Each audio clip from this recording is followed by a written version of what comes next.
నా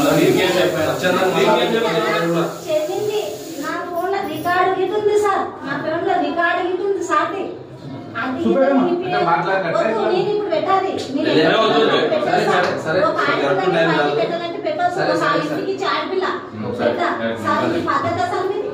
పద్ధత.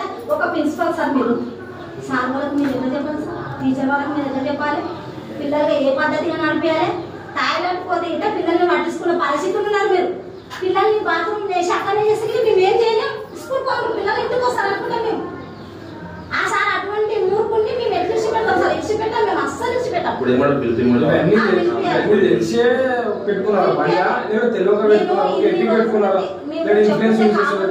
చెప్తున్నా అనుకోని ఇట్లా వదులుకున్నాం. ఇంతవరకు వస్తుందంటే ఇవ్వం సార్. ఆమె ఎవరు కాదు, మా బంధువులు ఉంది. ఆమె ఇంత వరస్తున్నాడు తెలిసి పెట్టుకుంటాను అంటే తెలియ పెట్టుకున్నా తెలిసి పెట్టుకున్నా మూర్ఖుడు సార్, మూర్ఖుడు. పిల్లలు లేరు ఆయనకు. అట్లా కాదు, ఇప్పుడు అమ్మాయి చెప్పింది కదా మంజులో పెట్టాలి సార్, ఎందుకు ఇచ్చి పెట్టాలి చెప్పండి. వాడు కూడా ఇదే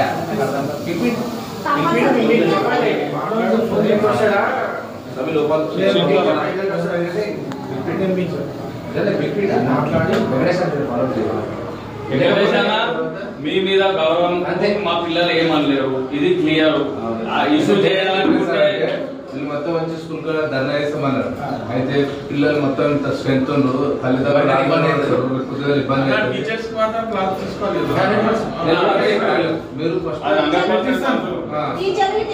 తెలుసా. వాళ్ళు స్కూల్ చెప్పే వరకు లోపలి క్లాస్ చెప్పే వరకే, బయటికి పిల్లలు పోతుండ్రా సస్తుండ్రా పట్టించుకుంటామే లేదు. జీతాలు తీసుకుంటున్నాం మేము, జీతాలు సార్ మేము ఏ ట్రైనింగ్ చేసి ఇస్తున్నాం సార్. మీరు ఒక ట్రైనింగ్ తీసుకోవాలా ఒక నెలలా? మీరు వాళ్ళకి చెప్పారా? మీరు మేము చదువుకున్న వాళ్ళం సార్, నాకు తెలుసు, నాకు చదువుకున్న వాళ్ళకి తెలియదా?